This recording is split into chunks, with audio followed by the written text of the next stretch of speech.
Okay, electrical, I am not talking about electrical energy because I am mechanical engineer. Okay, only I am talking about thermal energies only. Okay, heat is a our mechanical energy. Okay, ఇక్కడ మనం బాగా observe చేయొచ్చు కదా, మనకి ఈ topic difference between refrigerator, heat engine, అలాగే pump, లేకపోతే engine, refrigerator, pump. అసలు ఇంజిన్ అంటే ఏంటి? సో ఫర్ ఎగ్జాంపుల్ ఇది ఇంజిన్ అనుకోండి. ఓకే, అండ్ ఇంజిన్ అంటే మనకు ఆటోమొబైల్లో ఉపయోగించే ఇంజిన్. ఆటోమొబైల్ అంటే బైక్ ఆటోమొబైలే, ఆటోమొబైలే, కార్ ఆటోమొబైలే, నెక్స్ట్ ఏరోప్లేన్ ఆటోమొబైలే, రాకెట్ ఆటోమొబైలే. ఓకేనా, రైలు ఆటోమొబైలే. ఎనీ మూవ్ అయ్యే ప్రతి కాంపోనెంట్ ఆటోమొబైల్లోకి వస్తుంది అన్నమాట. ఓకే, ఇది ఆటోమొబైల్ ఇంజిన్ అనుకోండి, అంతేనే కదా. రాకెట్ కూడా స్మోక్ వస్తుందిరా. స్మోక్ వస్తుందంటే ఏంటది? దాంట్లో ఏం జరుగుతున్నట్టు? ఇంజిన్ ఉన్నట్టు, మండుతుంది. మెకానికల్ ఇంజిన్స్ ఉన్నట్టు అక్కడ. ఓకే, ఇప్పుడు ఫర్ ఎగ్జాంపుల్ ఇది ఇంజిన్, ఇదొక ఇంజిన్ అనుకున్నాను. ఓకే, ఎప్పుడు కూడా ఈ ఇంజిన్ మనకి అవుట్పుట్ ఇచ్చింది, వర్క్ ఇచ్చింది. ఈ వర్క్ని మనం యూటిలైజ్ చేసుకుంటాం అన్నమాట. ఈ ఇంజిన్ వర్క్ ఇచ్చింది. సో మనం ఏ సప్లై చేస్తామంటే హీట్ సప్లై చేస్తాం అన్నమాట. హీట్ సప్లై చేస్తాం, దట్ ఈస్ Q2. ఓకే, ఈ ఇంజిన్ నుంచి లిబరేట్ అయ్యింది బయటకు వదిలేస్తాం అన్నమాట. దాన్ని హీట్ రిజెక్షన్. ఓకే, మళ్ళీ చెప్తాను. ఇంజిన్ ఎప్పుడు కూడా వర్క్ అవుట్ ఇచ్చింది, వర్క్ ఇచ్చింది.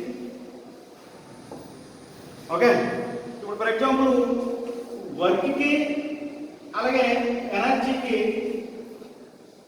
ఈ రెండింటికి నాకు కంపేర్ చేయండి సార్ అన్నారు అనుకోండి. ఒకదాని మీద ఒకటి డిపెండ్ అవుతుంది. ఒకదాని మీద ఒకటి. ఎనర్జీ అంటే ఏం చెప్పండి? Mechanical energy. వర్క్ అంటే మెకానికల్ వర్క్. వర్క్ అంటే నేను ఎంత చెప్పింది టార్క్ అన్నాను కదా, ఆ టార్క్ కూడా వన్ టైప్ ఆఫ్ వర్కే, అంతేనే కదా. Torque is equal to force into perpendicular distance. Force increases, torque is also increases. అంటే ప్రీవియస్ క్లాస్ అది కూడా ఒక వర్క్, అంతేనే కదరా. నేను ఇలా చేశాను అనుకోండి, స్టెర్లింగ్ చేశాను అనుకోండి, అప్పుడు ఏమవుతుందా? హీట్ ప్రొడ్యూస్ అవుతుందా లేదు? అంటే వర్క్ నేను ఇది ఎలా చేస్తే ఏమంటాం? వర్క్ అనుకుంటాం. That is work is directly proportional to energy. అంటే వర్క్ చేసే కొద్ది ఎనర్జీ ఇంక్రీజ్ అవుతుంది. మన ప్రీవియస్ డేస్లో మనం ఆదిమానం చేసింది అదే. హీట్ జనరేట్ చేయడం కోసం ఏం చేసేవారు? వర్క్ చేసేవారు.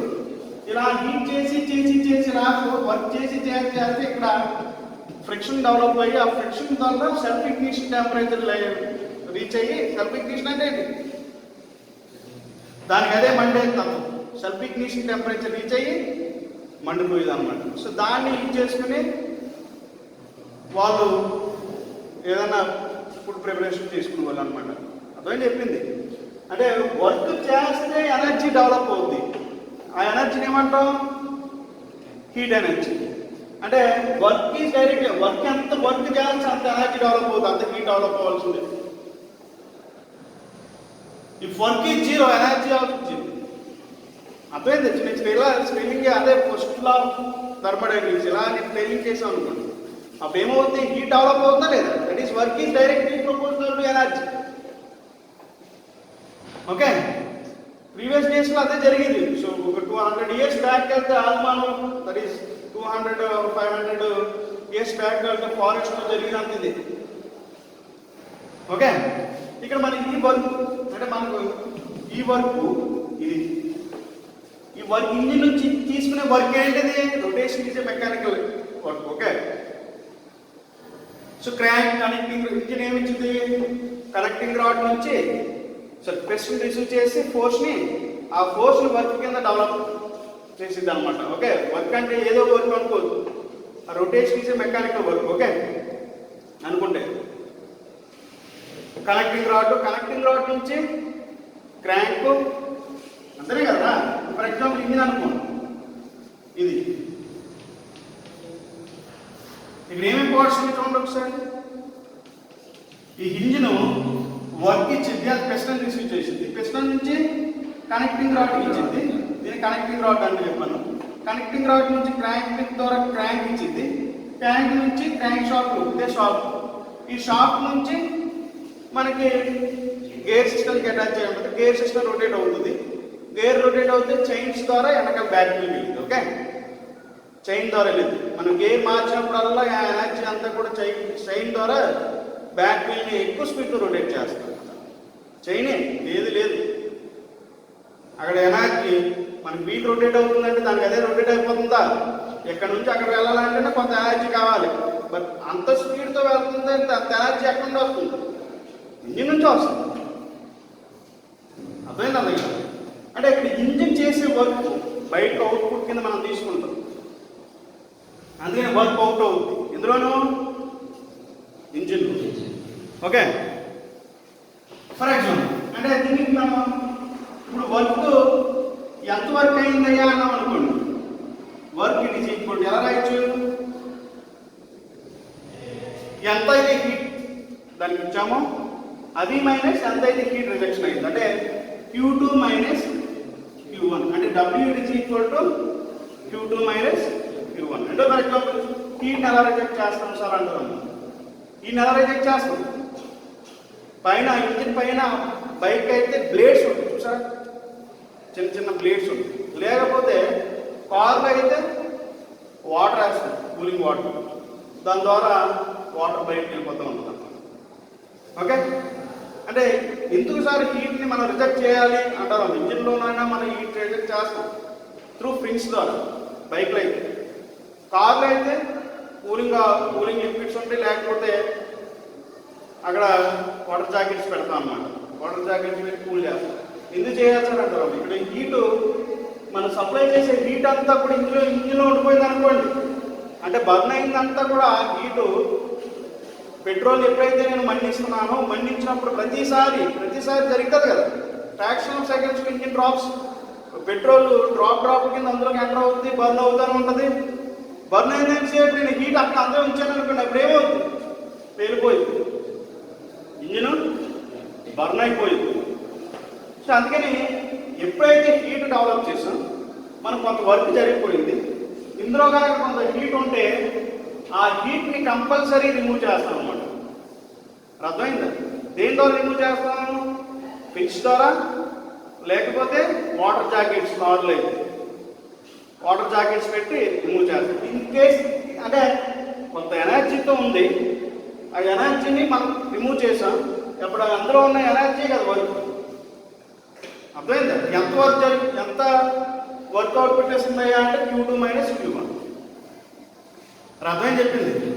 ఇప్పుడు నేను ఎఫిషియన్సీ చెప్పాను అనుకోండి, efficiency is equal to work done by heat supply, that is Q. కనిపిస్తుంది కదా? Work done is equal to Q2 by that is work done by, అంటే దీని ఎలా రాయొచ్చు? నేను ఇక్కడ రాస్తాను చూడండి. Efficiency is equal to Q2 minus Q1 by Q2. అంతేనే కదా? సో దీన్ని ఎలా రాయొచ్చు? నేను ఇన్ కేస్ టెంపరేచర్ ఇది T2 టెంపరేచర్, ఇది T1 టెంపరేచర్ అనుకున్నాను. దీన్ని ఎలా రాయొచ్చు? T2 minus T1 by T2 or 1 minus T1 by T2. That is దీన్ని ఎల్సిఎం చేస్తే అది వచ్చేసింది. ఓకే, అంటే ఎఫిషియన్సీ ఆఫ్ ద ఇంజిన్ మనకి పెర్ఫార్మెన్స్ ఎంత ఇచ్చింది, రిలయబిలిటీ అది ఎంత వర్క్ చేస్తుంది అనేది. అంటే కొన్ని బైక్స్ మనం బాగా కంపేర్ చేస్తారా, బజాజ్ రోడ్కి హీరో హోండా డిఫరెన్స్ ఏంటి? మన్నిక రిలయబిలిటీ అంటారు దాన్ని.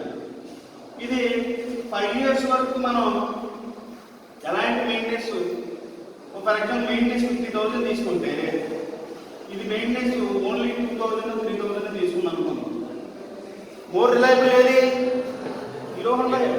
ఇది మెయింటెనెన్స్ ఎక్కువ తీసుకుంటుంది, ఇది మెయింటెనెన్స్ తక్కువ తీసుకుంటుంది. సో 5 years తీసుకుంటే కానీ 5 yearsలో ఇది మెయింటెనెన్స్ 50,000 తీసుకుంది. ఇది మెయింటెనెన్స్ అంటే ఏంటి? దాంట్లో పెట్రోల్తో సహా అన్ని మాట్లాడతాను. ఒకటే సీసీ అనుకోండి, అందులో వేసే పెట్రోల్ బయట పెట్టే మొత్తం అన్ని మాట్లాడుతాను. ఎఫిషియన్సీ సహా, కిలోమీటర్స్తో సహా. కిలోమీటర్కి ఇది ఒక 10,000 కిలోమీటర్కి 10,000. మరి మెయింటెనెన్స్ ఏమొచ్చింది? ఇది 50,000 వస్తే దీనికి 2,000 20,000 అలా వచ్చింది అనుకోండి. అంటే మోర్ రిలయబుల్ ఏది? అంటే దేనికి ఎఫిషియన్సీ ఎక్కువ? Hero Honda. అంటే ఎఫిషియన్సీని బట్టి బైక్ యొక్క కండిషన్ చెప్తాను అనమాట, దాని యొక్క మ్యానుఫ్యాక్చరింగ్ ఎంత అన్నది అర్థమైంది, అదే కదా కాస్ట్ అనేది. అందుకనే హీరో హోండా వల్ల ఎప్పుడు కూడా so more reliable as compare to other bikes, other products అనమాట. నెక్స్ట్ అంటే ఈ విషయంలో జపానీస్ బాగా ఎక్కువ ఎఫిషియన్సీని బాగా ఎక్కువ జపానీస్ బాగా ఫాలో అవుతారు. మన ఇండియన్స్ ఓన్లీ అపిరెన్స్ మాత్రమే. Refrigerator, okay. సో ఇంజిన్ గురించి చెప్పాను. ఇంజిన్ ఏమి ఇచ్చిందని చెప్పాను, వర్క్ పవర్ కింద ఇచ్చింది. కమింగ్ టు రిఫ్రిజిరేటర్లో అసలు రిఫ్రిజిరేటర్స్ మనం దేనికి ఉపయోగిస్తాం? In order to cool the okay reason. ఒక రీజన్ని కూల్ చేయడానికి ఎక్కువ ఉపయోగిస్తాం రిఫ్రిజిరేటర్స్. అంటే సో మనం ఫ్రిడ్జెస్ అయితే ఓకే అలా అనుకుంటాం. ఒక పర్టికులర్ లోపల మాత్రమే కూల్ అవ్వాలి, బయట మాత్రం మన బయట దాంట్లో సంబంధం లేదు. లోపల ఉన్న హీట్ ఏమవుతుంది? గ్రాడ్యువల్గా, అంతేనే కదరా. ఇక్కడ ఉన్న దానికి హిమాలయాలో ఉండడానికి డిఫరెన్స్ ఏంటి? అక్కడ టెంపరేచర్ 0 degrees Celsius దగ్గర ఉంటుంది, ఇక్కడ ఉన్న temperature so nearly 30 degrees Celsius ఉంటుంది. రెండు ఉంటాయి కదా, ఎర్త్ మీద కదా అమ్మమ్మ. బట్ డిఫరెన్స్ ఏంటి? ఓకే నెక్స్ట్ చూడండి ఒకసారి. ఇప్పుడు ఇక్కడ ఇదే ప్లేస్లో రిఫ్రిజిరేటర్లో చాలా తక్కువ టెంపరేచర్ ఉంటుంది, సో బయట అట్మాస్ఫియరిక్ టెంపరేచర్ ఎక్కువ ఉంటుంది. దీనికి డిఫరెన్స్ ఏంటి? అందులో ఉన్న హీట్ని మనం 1 డిగ్రీ కింద దాంట్లో ఉన్న హీట్ని ఆ రీజన్లో మాత్రమే, ఆ రిఫ్రిజిరేటర్లో ఉన్న రీజన్ మాత్రమే మనం హీట్ తీసుకుని బయటకు పంపించేస్తాం అన్నమాట. అప్పుడు ఏమవుతుంది? దాని యొక్క టెంపరేచరు తగ్గుకుంటూ వచ్చేసింది. అది ఎంతవరకు వెళ్ళిపోద్ది? -16 అవ్వచ్చు, 40 అవ్వచ్చు, ఓకే. ఐస్ కూడా అయిపోతుంది. నేను అర్థమని చెప్పింది, మళ్ళీ చెప్తాను. ఆ రీజన్లో ఉన్న హీట్ని ఒక్కొక్క డిగ్రీ 1 degree Celsius తీసుకు 1 degree Celsius ఒక్కొక్క డిగ్రీ తీసుకుని బయటికి పంపించేస్తాం అన్నమాట. అప్పుడు ఏమవుతుంది? ఆ రీజన్ ఆ సిస్టంలో టెంపరేచర్ డౌన్ అయిపోయింది, ఆటోమేటిక్గా ఐస్ కింద ఫామ్ అవుతుంది. ఎందుకంటే అట్మాస్ఫియరిక్ టెంపరేచర్ డిఫరెంట్. ఇప్పుడు ఈ హీట్ దేంట్లో పంపిస్తున్నా? దేంట్లో నుంచి తీసుకుని దేంట్లో పంపిస్తున్నా? ఆ రిఫ్రిజిరేటర్లో నుంచి తీసుకుని సరౌండింగ్ పంపించేస్తాను అనమాట. అర్థమైంది? అందుకనే మన రూమ్లో మీరు రిఫ్రిజిరేటర్ చేసి ఆన్ చేసి వదిలేయండి. యాక్చువల్గా ఉన్న టెంపరేచర్కి రూమ్లోనే రిఫ్రిజిరేటర్ పెట్టుకోండి, మీరు ఉండండి. లోపల ఒక టెంపరేచర్ ఉంటుంది, ఏదైతే టెంపరేచర్ డౌన్ అయ్యిందో రిఫ్రిజిరేటర్లో అంతే టెంపరేచర్ మీ రూమ్ యొక్క హీట్ అయిపోతుంది అనమాట. అందుకని రూమ్లో ఎప్పుడు కూడా రిఫ్రిజిరేటర్ పెట్టుకోకూడదు, బయట పెట్టుకోవద్దు. కానీ అర్థం చెప్పింది. ఎందులో రిమూవ్ అయిన టెంపరేచర్ మనకి అట్మాస్ఫియర్లోకి వెళ్ళింది? రిఫ్రిజిరేటర్లో 1 degree Celsius తగ్గింది అనుకోండి, అది ఎందులోకి వెళ్ళద్ది? అట్మాస్ఫియర్ అంటే రూమ్లోకి వస్తుంది. అప్పుడు దానివల్ల రూమ్ యొక్క టెంపరేచర్ పెరిగిందా తగ్గిందా? పెరిగిపోయింది. అర్థం చెప్పింది. అంటే రిఫ్రిజిరేటర్స్ మనకు కూల్ చేయడానికి ఉపయోగపడుతుంది. ఓకేనా? ఒక ఐడియా వచ్చింది. అయితే ఇది అంటే ఈ రిఫ్రిజిరేటర్స్ మీద మనం కొంత వర్క్ చేసి హీట్ అనేది రిజెక్ట్ చేస్తాం, అంతేనే కదా. ఓకే చూడండి, ఇది Q2, ఇది Q1 అనుకోండి. చూడండి ఒకసారి.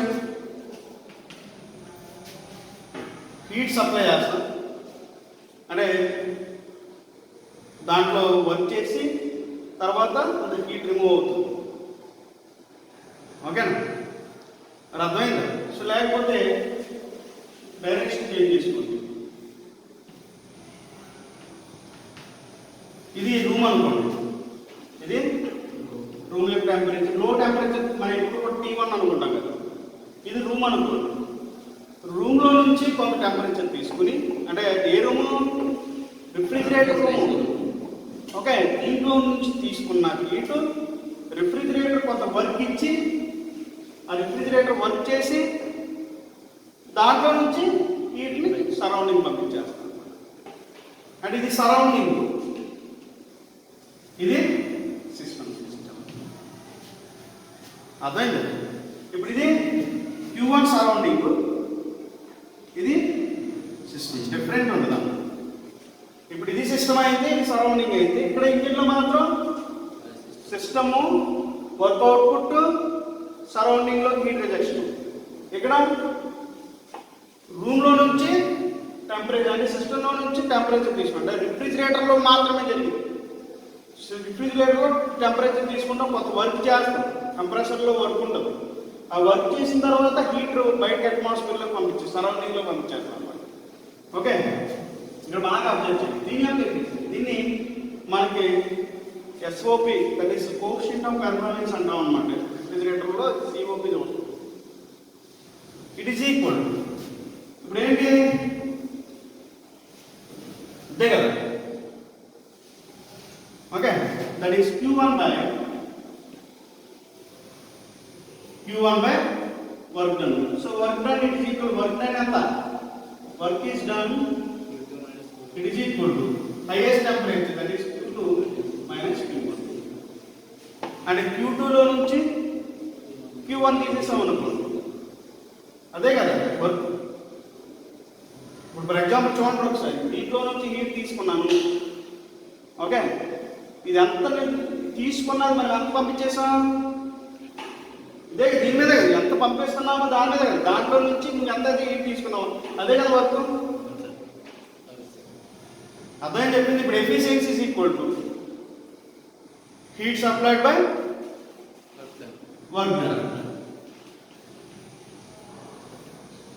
అంటే మనం ఏం చేయాలి, ఏం మాట్లాడవచ్చు? That is Q1 by Q2 minus Q1. ఓకేనా?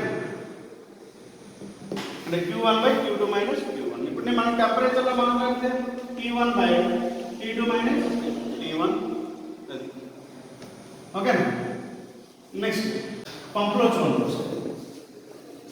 పంపులో అంటే heat pump, heat engine, refrigerator, heat pump. అసలు హీట్ పంప్ మనకు దేనికి ఉపయోగపడుతుంది? హీట్ పంప్ చేయడానికి. ఫర్ ఎగ్జాంపుల్ బాగా కూల్ అయిపోయింది అనుకోండి, ఆ అట్మాస్ఫియర్లో 0 డిగ్రీ సెల్సియస్ ఎక్కడ నిద్రపడ్డింది, హీట్ చేయాలి. మనకి అట్మాస్ఫియర్ టెంపరేచర్ 27 డిగ్రీ సెల్సియస్ ఉండాలి, ఉంటేనే కానీ మనకి హీట్ అవ్వదు, అంటే మనకి కన్వీనియంట్ కాదు. అది 0 అయిపోయినా ప్రాబ్లమే, ఆ 27 డిగ్రీ సెల్సియస్ పైకి వెళ్ళినా ప్రాబ్లమే. అట్మాస్ఫియరిక్ టెంపరేచర్ 27 డిగ్రీ సెల్సియస్ ఉంటే ఆటోమేటిక్గా మనకి కన్వీనియంట్ అనమాట. ఇప్పుడు మనం చెప్పగలం కొన్ని కోల్డ్ ఏరియాలో మన హీట్ పంప్స్ కూడా యూజ్ చేస్తాం అన్నమాట. అందుకనే పంప్ నేను మాట్లాడడం కాదు. Okay, all refrigerators, any refrigerator, no types ఉంది, కమ్స్ అండ్ పంప్స్లోకి వస్తాయి అన్నమాట. ఓకేనా? ఇప్పుడు పంప్ చూడండి ఒకసారి. పంపు ఇది అనుకోండి. ఓకే, ఇది Q2, ఇది Q1. ఓకే, సో దీని మీద వర్క్, దీంట్లో కూడా వర్క్ చేస్తాం. ఇందాక మనం ఇది రిఫ్రిజిరేటర్ సిస్టమ్ అనుకోండి, ఇది అనుకున్న రిఫ్రిజిరేటర్. ఇది అంటే లోపల ఉన్న గది, రిఫ్రిజిరేటర్లో ఉన్న గది అనుకోండి, ఇది సరౌండింగ్. ఓకే, ఇందులో ఉన్న హీట్ బయట తీసి కొంత వర్క్ చేసి హీట్ రిమూవ్ బయట చేస్తాం. ఇప్పుడు వర్క్ ఎంత జరిగిందయ్యా అంటే Q2 మైనస్ Q1. ఓకే, ఇక్కడ వరకు క్లియర్. ఇప్పుడు ఫర్ ఎగ్జాంపుల్ ఇక్కడ చూడండి, ఇక్కడ నేను అట్మాస్ఫియరిక్ కోల్డ్ టెంపరేచర్ తీసుకుని కొంత హీట్ చేసి కొంత వర్క్ చేసి ఉన్న హీట్ని రూమ్లో పంపిస్తాను అన్నమాట. రెండు డిఫరెన్స్ ఉంటుంది. మళ్ళీ చెప్తాను, ఇది ఆల్రెడీ కూల్డ్ దాని అట్మాస్ఫిరిక్ టెంపరేచర్ అంటే సరౌండింగ్ తీసుకుని ఓకే కొంత వర్క్ చేసి కొంత హీట్ చేసి అంటే దాన్ని ఏం చేస్తాం, హీట్ చేస్తాం అన్నమాట. హీట్ చేసి అంటే సిస్టంలో పంపిస్తాం అన్నమాట. ఇప్పుడు ఫర్ ఎగ్జాంపుల్ ఇది సరౌండింగ్, ఇది సిస్టమ్, ఇందాక ఇది సిస్టమ్, ఇప్పుడు ఇందాక ఇది సిస్టమ్, పైన ఉన్న సిస్టమ్. ఓకే చూడండి మళ్ళీ చెప్తాను, ఇది సిస్టమ్ రిఫ్రిజిరేటర్. దీంట్లో నుంచి కొంత వర్క్ కొంత హీట్ తీసేసి కొంత వర్క్ చేసి ఆ హీట్ బయట పంపించాలి. మరి డైరెక్ట్ పంపించలేం కదా, వర్క్ చేయాలి. వర్క్ చేసిన తర్వాత బయట పంపిస్తాం. ఓకే ఇందులో కూడా సరౌండింగ్లో ఆల్రెడీ కొంత కూల్తో ఉండదు, 0 డిగ్రీ సెల్సియస్తో ఉంది. దాని మీద కొంత వర్క్ చేసి కొంత హీట్ చేసి బయట పంపిస్తాం. సిస్టంలో అంటే రూమ్లో పంపించుకుంటాం. అప్పుడు ఏమవుతుంది, ఇదేమవుతుంది, హీట్ పంప్ అవుతుంది, ఇదేమవుతుంది రిఫ్రిజిరేటర్. రెండు ఒకటే. ఈ బయట పంపించి ఇందులో కూల్లో నుంచి ఇంకా కూల్ చేయాలి, సిస్టమ్ని కూల్ చేస్తాయి. ఇది సిస్టమ్ అయింది సరౌండింగ్. ఇక్కడ మనకు కావాల్సిందే మనకి కావాల్సిందే రూమ్లోనే కావాలి, అదే సిస్టమ్ అనుకోండి. ఇప్పుడు సరౌండింగ్ నుంచి తీసుకున్న హీట్ కొంత వర్క్ చేసి పంపిస్తుంది. ఇప్పుడు చూడండి ఒకసారి, సిఓపి దీని ఎలా రాయొచ్చు అంటే work done it is equal ఎంత, Q2 - Q1 అంటే heat supplied minus rejection, Q2 - Q1. But efficiency COP is equal అంటే highest heat minus lowest. Okay అంటే Q2 సప్లై ఎంత అయితే ఉందో అది మైనస్ నేను ఎంత అయితే తీసుకున్నాను అదే వర్క్ కదా. ఇప్పుడు నేను COP is equal to Q2 minus ఎంత అయితే సప్లై చేస్తున్నాను అది బై వర్క్ డన్. అంటే ప్రతి వర్క్కి ఎంత సప్లై చేస్తాను, ప్రతి వర్క్కి ఎంత సప్లై చేస్తాను, అలాగే ప్రతి వర్క్కి ఎంత హీట్ రిజెక్ట్ చేస్తాను అంటే Q1 బై వర్క్ డన్ అవుతుంది. ఇక్కడ మాత్రం Q2 బై వర్క్. ఎందుకంటే నేను ఎంత అయితే హీట్ రిజెక్ట్ చేస్తున్నాను ఎవ్రీ వన్ వర్క్ డన్, అదే కదా సిఓపి. ఇక్కడ ఎవ్రీ వర్క్ ప్రతి వర్క్కి నేను ఎంత హీట్ సప్లై చేస్తున్నాను అదే కదా సిఓపి. పంప్ యొక్క కాన్సెప్ట్ అదే కదా, నువ్వు ఎంత సప్లై చేస్తున్నావు అదే కదా. Heat supplied by heat supplied minus rejection. Okay ఇప్పుడు నేను టెంపరేచర్లో మాట్లాడితే T2 by T2 minus T1. Okay అది ఇది ఇంజిన్ గురించి, రిఫ్రిజిరేటర్స్ గురించి, పంప్ గురించి కంప్లీట్ అనాలిసిస్. వీటి మీద ప్రాబ్లమ్స్ అడుగుతూ ఉంటాడు. ఓకేనా, సో నేను చెప్తాను ఆ ప్రాబ్లమ్స్.